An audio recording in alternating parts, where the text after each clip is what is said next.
We might get started, and welcome to our webinar today on business interruption. I'm Peter Haley. I'm joined by Natasha Milne, one of our senior associates. We're both in the forensic division here at Vincent's. As I said, that's our pretty faces if you can't see us on the camera. So what we're talking today about is you can often have natural and unnatural disasters that could affect your business. Now, they could be things such as, the more publicised sort of things are the big sort of natural occurrences such as cyclones, storms, floods, fire, and equipment malfunction.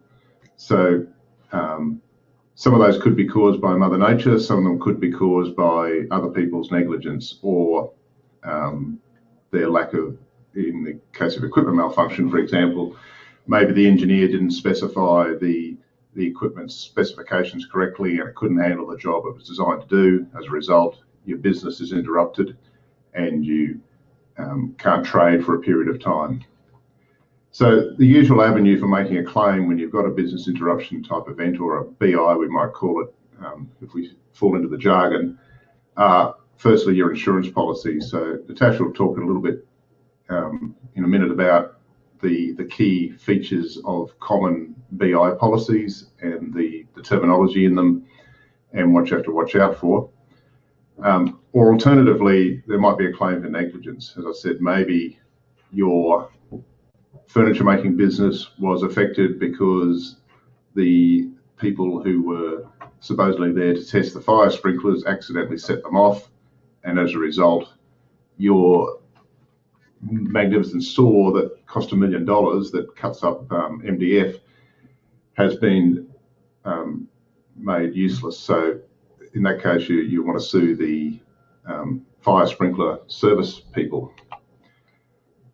With negligence or any tort, the general rule is you're trying to put the injured party or the affected party, in this case the business, back into the position they would have been but for the event. So normally the calculations of loss are very similar under both the insurance policy and the tort claim. However, the policy does actually set out exactly the procedures to follow. It's in the contract as to how to do it. So I'll hand over to Natasha now to go through the most common sort of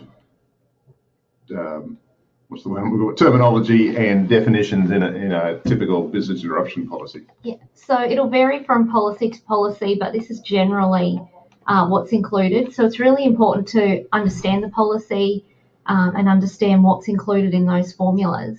Now, also as part of the policy, the insured has a duty to mitigate their loss. So that means, making decisions that's going to minimise their loss. And that's also the case if you've got a negligence claim too. You can't just sit on your hands and say, oh, woe is me. You need to compensate me. You need to do everything you can to try and minimise your loss. Yep. And so it's also really important to be documenting your losses after it's occurred. So if there's a flood or a cyclone or fire or whatever's happened, like maybe keeping a diary of what you're doing afterwards or taking some pictures of what's happened. I had a case where we were looking at this resort that was affected by a cyclone, and their diary notes afterwards really helped in assessing the losses so that we could sort of marry that up with the expenses that they were claiming and what they said had happened afterwards. And conversely, I had a matter recently where it was a firm of lawyers who didn't actually do timesheets, which is quite unusual for lawyers. They basically just did a lot of personal injury work, so they just claimed each file. They got each file what they call costed. So an independent assessor would work out what's a reasonable charge for that file.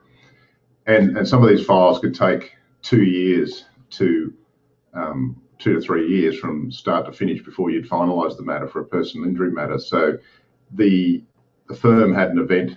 Again, it was another one similar to the factory with the sprinklers. It was actually the tenancy upstairs had flooded, left the taps on or something, which had then caused the water to flow down into their tenancy. They had to vacate for a day or two, and then to top it all off, a week later they found all this mould coming out of the walls, which was quite dangerous.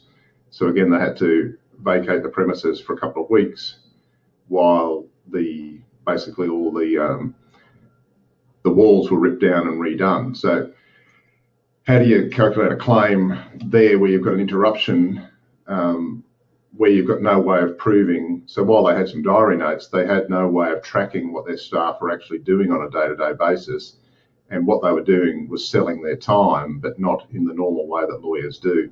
So they had real difficulty in being able to prove up any sort of claim because they could not, they didn't have any documentation that specifically said that those people weren't working on any files on any particular days. And at the end of the day, they also had a finite number of files that that were worked on and were done. It might have just meant they were delayed in 2 weeks in when they got it, but overall they probably didn't suffer a loss of revenue. It just meant when they got back into the premises, they just had to work an extra hour a day. And like most professional services firms, they don't pay overtime, so it didn't really cost them anything extra. They just cracked the whip a bit harder, made the staff work a bit longer for a few weeks or a month or two, and caught up. So there's no real loss. Okay. So policies vary, but they usually cover things like the loss of gross profit, wages are sometimes specifically covered, claim preparation costs, so that's where you're getting somebody involved to help you put the claim together, and then additional increased costs of working, and we'll go through what each of these mean shortly, and then less any excess that you need to pay. Thanks. So for calculating the loss of gross profit, we're basically looking at these terms which are defined in the policy. So the standard turnover is going to be almost like your notional turnover, what you're expecting would have happened in the year following the event that's happened that's caused the damage. And then you're deducting from that the actual turnover that you've had, so the actual sales that you've made, multiplied by your rate of gross profit, because we're looking at the loss of gross profit as opposed to just looking at the loss of income. We're then adding to that these increased costs that we've incurred. So that might be something like if you've had to hire some equipment so that you can get your business back up and running again quicker, and then less any cost savings. So for example, you might have saved on staff costs if you put your staff off after this event happened, or it might be things like electricity or fuel costs if your warehouse wasn't operating. I should just mention there in point B, turnover during the indemnity period. So normally in an insurance policy, it's normally that period is 12 months. So you've normally, I suppose the policy is sort of assuming that you'll be up and running again after 12 months. Whereas if you've got a thing like a negligence claim, like the one I mentioned earlier with the fire sprinklers, well, it's about 5 years down the track and they still haven't got there because they haven't settled the matter and haven't worked it out. They haven't had the money to go out and buy a replacement saw. So as the period is still open-ended in terms of those sort of claims, but under a policy, you've normally got a defined, and it's normally 12 months. It's probably 99 times out of 100. Yep. And so it's really important that the person that's putting this claim together understands each of these inputs to correctly be assessing what those amounts are.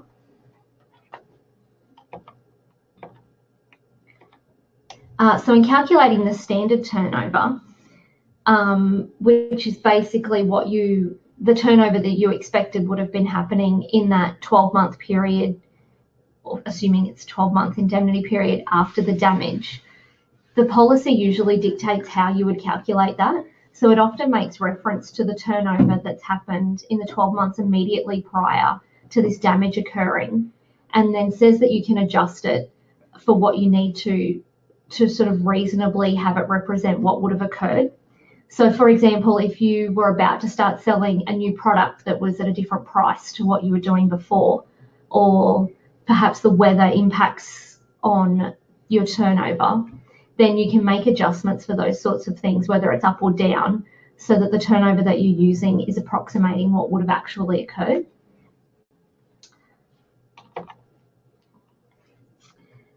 So as an example, this was a smash repair business that I've looked at recently. And this bold line here is the date that this damage occurred. So in this instance, obviously you can see that just afterwards their sales declined a lot. But also looking at just prior to this happening, there was a little bit of a downward trend happening anyway. And once we looked at some industry data, we could see that across the board that was happening. And then in this year afterwards, it was also impacted by some other things happening in the market that meant that their sales would have likely gone down anyway. But quite fortuitously, this one I think was a fire, wasn't it, Tash? Yeah. It happened about the 28th of June, which is really, you know, almost spot on the end of financial year. And then they went through the facility sort of through to October. They were working on, in December, rebuilding the premises. So they were definitely affected for a while there. But the question is, you know, where would this blue line have been but for the event? So would it have been, if it followed the general trend, it probably would have been something like this. So not necessarily going up. And then where they had the big spike come December 14, that was anyone who's in Brisbane might remember the hailstorm we had then. So they had more work than they could poke a stick at come December 14, and they went past what their previous thing was. So the question was, you know, what would their turnover have been but for the fire? Yeah. So then after we've worked out how much the sales have gone down, we need to look at the gross profit that would have been derived on that. And again, this is usually defined in the insurance policy, usually a similar definition to this. And due to this definition, it might differ slightly to what's usually in your profit and loss statement, particularly where they talk about these uninsured working expenses. So really, I define that on the next page. These are really just your variable costs that you're probably not going to incur after this damage happens. So for example, if you had, say, a cafe and you shut down for a little while, you're not going to be incurring like your costs for food and coffee and milk and stuff like that. So they're the variable costs that you're saving. So that's being excluded when we're looking at this.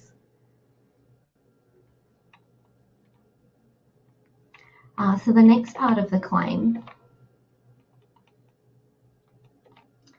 is the increased cost of working, which again is usually defined by the policy to be something similar to this. And it's basically additional expenditure that you're incurring that isn't really covered anywhere else in the policy. And the idea is that you're incurring those costs to get your business back up and running again and mitigating your loss. So that might be something like you might have to I had one recently. It was a large electrical store that had a fire, and while they had a certain amount of stock damage, they were able to salvage a fair bit of it. And while the building was getting rebuilt, they rented another place down the road. Now, they were still obliged to their original landlord to keep paying the rent while the original premises was being fixed up. So one of their additional costs of working was the second lot of rent for the 9 or 12 months it took to rebuild the thing. So it can be, some of those expenses can be quite substantial, or maybe it is just hiring another piece of equipment until such time as you can get a replacement you can buy, because there might be a 3-month waiting list or something like that for it. So the next key issue in the policy is what's referred to as underinsurance. So that's basically where you have less insurance than the amount that you require. So they usually make reference to the previous year, like the year prior to the damage occurring. So in particular, where you're insuring your gross profit, they look at the gross profit that you've derived in that year previously, and they consider whether the sum that's insured is less than 80% of that amount. And if that's the case, this formula applies, whereby they're reducing the amount that they'll pay. So it's basically assuming that if you have less cover than what you need, you don't want to be covered for that other amount. Yeah. Does that make sense? So in this example, they have a gross profit of 200,000, but they're only insured for 100,000. So it's basically assuming that you only want to be covered for almost half of your gross profit. And in the event of some sort of damage, that you're going to bear that other half of that loss. So any Now, that might be by choice. You've decided to underinsure to try and minimise your premium, and you sort of make that decision. But sometimes, as Tash said, these are the definitions of the policy, and policy owners don't always fully understand how this works. And so you rely on your insurance broker. So we've done matters where the claim is actually against the insurance broker for not advising them correctly. So we have to work out what was the loss, what did the insurer pay, the insurance company, and then what are they short? And then it's a question of legalities as to whether the insurance broker is liable or not. Mm-hmm. And a lot of people might be familiar with this sort of concept with your own house. You know if it's going to cost you $400,000 to rebuild the house, but you only insure it for $300,000. If you suffer $200,000 worth of damage, you don't get the whole $200,000 because you really only you're short insured yourself, you want to call it that. Mm-hmm. So it's a similar concept with the business interruption thing as it is with property damage. So then if we just run through a quick example. So if we have this business, this has been their performance in the year before. This is the year that they've suffered some sort of damage, say a fire or a flood or something like that. And then the following year, they've picked back up again. So just to really simplify it, if we were then going to be calculating their losses, in this example, we're just assuming they would have performed similar to this year before. We're not making any adjustments, although that almost never happens. So taking the inputs from the year before, you can see up here we've got, assuming this is their standard turnover, this is their actual turnover, this is the gross profit margin they would feed in. We've assumed some cost savings, maybe they saved on some labour costs, and we've calculated their loss. Now, in this example, just to see the effect of this underinsurance, in the year before, they had a gross profit of 1.9 million. So basically that would be the sum insured that they should have had. If they were insured for, say, 750,000, the underinsurance formula would apply. So even though they've suffered this loss of 670,000, the insurer would only pay them 330,000.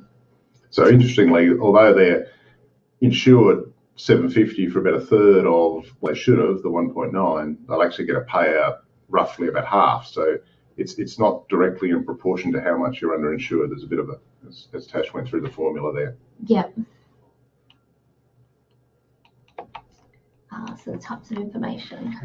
Okay, so if we're doing an analysis to try and work out what the loss is, it's the same as any sort of business analysis we do, whether we're doing a valuation or some other sort of dispute type thing. So the primary sources you go to first of all, but not limited to, firstly the financial statements, the balance sheets, profit and loss, accounts and so on. They're normally there on an annual basis. So I'll explain in a sec. You've normally got to drill down a bit further to look into a bit more detail. Income tax returns, things like that, that's just to support that the profit and loss account is correct, because most small, medium businesses aren't audited, to give us some sort of extra assurance that the accounts are right. If they reconcile to the tax returns, that's normally a bit of a help. So the reason for the internet searches and so on is just to get a feel for the background of the business.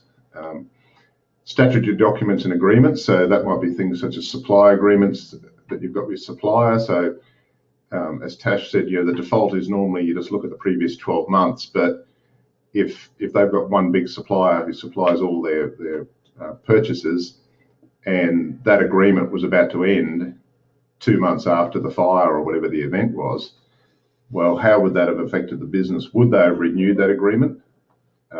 Would they not? Those sort of things come into it. And then some management created documents, so things like depreciation schedules and other accounting reports. And then also of importance is, if at all possible, to actually have discussions with the business principals. They often give a good insight into the business. Their accountant may be able to add something, the solicitor, maybe the insurance broker, the financier. And after doing all that, it's a matter of collating all that available source of information Some of the other possible documents you look at, as I said, you drill down into the accounting data, the general ledger, the data file, which is just the electronic version of the ledger. Maybe you go down to bank statements, check butts, etc. Normally, though, you just rely on the accounting data file and assume that that is an accurate reflection of the transactions through the business.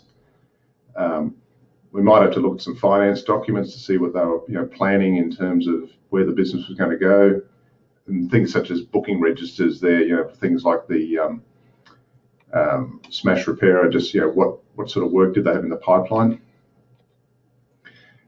But at the end of the day, you've really, before launching into all that analysis, it's important to get clear in your head, what is the purpose of the analysis? So in this case, it's a damages claim. Visualize the end goal. So, what are you trying to achieve? What's the purpose of the analysis?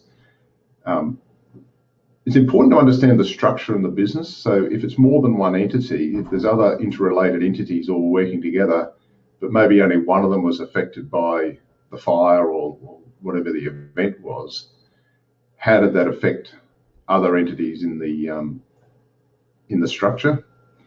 You then need to plan how you're going to attack it, determine all the information required, and then actually do the analysis.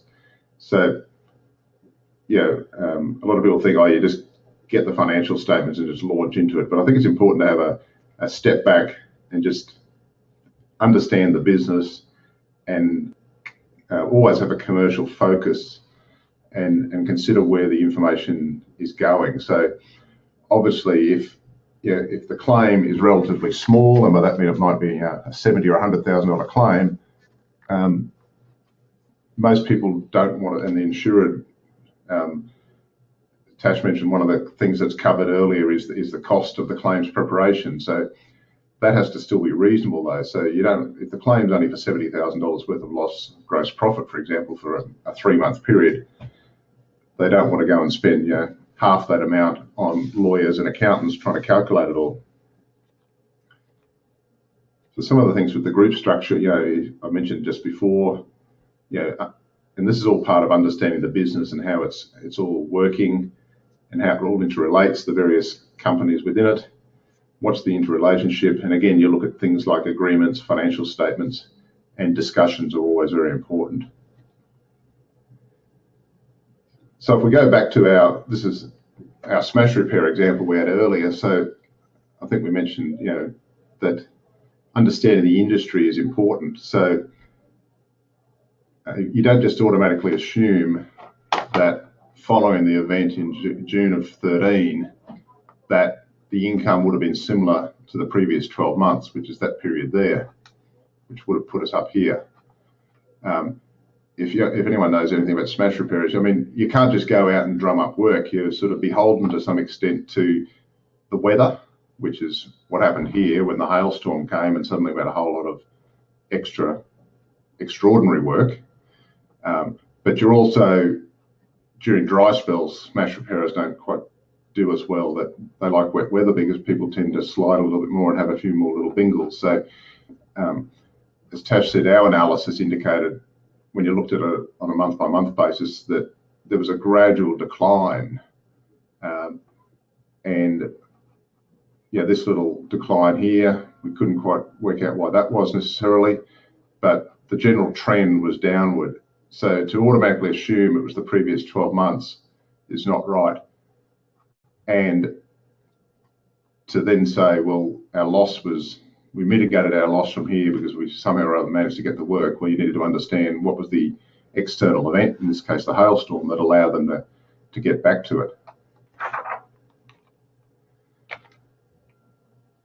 So just finally, just a few things about what can go wrong when you're calculating claims. So as we kept parking on to during the last half hour or so, that automatically, whilst the policy says look at the previous 12 months, that's only your starting point. There's still that overrider there to adjust for any changes that's happened in the business. And they may be good changes. It's not necessarily, as our smash repair example, which we thought was sort of going to be doing worse than the previous 12 months. Maybe it's a business that's on the improve and is growing, in which case you need to factor in that growth. And particularly if it's a new business, they might be in their startup phase. So the last 12 months may be much lower than the next 12 months could have been. And some of the other business interruption type things we do, which aren't claimed under a policy, are things like in retail shop leases, where the landlord, the Westfields of the world, do a major refurb of a centre, and there's a disruption to the shop. So sometimes you've got a business that might have only been in there for 6 months, and so you haven't actually got a whole 12 months worth of previous trading history to go by, but they're still entitled under the Retail Shop Leases Act to claim against the landlord for the disruption caused during the period of the refurb. So, things like Indooroopilly, Chermside, just about every major shopping centre in Brisbane certainly, and there's one in Toowoomba I know that's also had a major refurb. So the tenants there are entitled to make claims for, because obviously your foot traffic, while there's a construction zone, the foot traffic does just tend to drop, or it may just be Sunshine Plaza up the coast at the moment. The centre itself's not getting redone, but they're building a new car park. But while they're building the new car park, because they've got to knock down an old car park to build a multi-storey, well, not knock it down, but where there was previously an open air car park, they're building a multi-storey. So, there's a few hundred spaces that have been lost. So suddenly people can't get a park, so people don't shop there as much, so the foot traffic drops off. And that's that's another example of a business interruption. The other thing we see sometimes is people are keen to get on with things, and they agree on a payout, say maybe 2 months down the track, and you haven't actually been able to truly work out what the effect on the business has been. So normally when you've reached an agreement with your insurer, that's the end of it. So you can't come back for another bite of the cherry down the track, but maybe you might be able to negotiate along the way that it looks like the effect is whatever, and get some interim payments, and then at the end of the 12-month indemnity period, work out what the overall effect has been and reach a final settlement with the insurer. I saw one recently, a retailer who had it was a men's, a clothing retailer. So there was a fire in the shop next door. So all the stock got smoke damaged, and the insurer agreed to pretty well pay them about 75% of the cost of the clothes that were in them. So it might have been $1 million worth of clothes, and they said, right, well, now they're smoke damaged. If I try and sell them one big hit, maybe they're only worth half that. So the insurer paid out on that. But then and that was 2 or 3 weeks after the smoke event. Luckily for the insured, he was able to go out and basically get it all cleaned and get all the smoke out of it, and then sell it on in the normal course of business. So the insurer, that was probably one the insurer wishes they hadn't settled quite as quickly. And the other thing is, it's an easy trap to fall into, is assuming that all the apparent loss is due to the event. So that's where it's important to understand the business, what its history has been, where it was going, and try and work out what the term we use is that the notional sales would have been but for the event. So just don't assume that automatically, if you've got a drop in turnover, that it was all due to this thing that happened. It may have been, and maybe it would have been worse if you hadn't mitigated and taken some certain steps. But I see claims made all the time where people just automatically assume, oh, there's been a decline, that must have been because of this event, therefore we'll claim it all, but that may not be the case. And that's also understanding the market that business operates in, as well as the operations of that business, to see what else might have been happening. So that's the 3 main things we see going wrong with claims, and that pretty well brings us to the end of our webinar. So thank you for listening in, and of course, if anyone's got any queries at any stage, our contact details were there earlier. So thank you very much for listening. Thanks. Bye.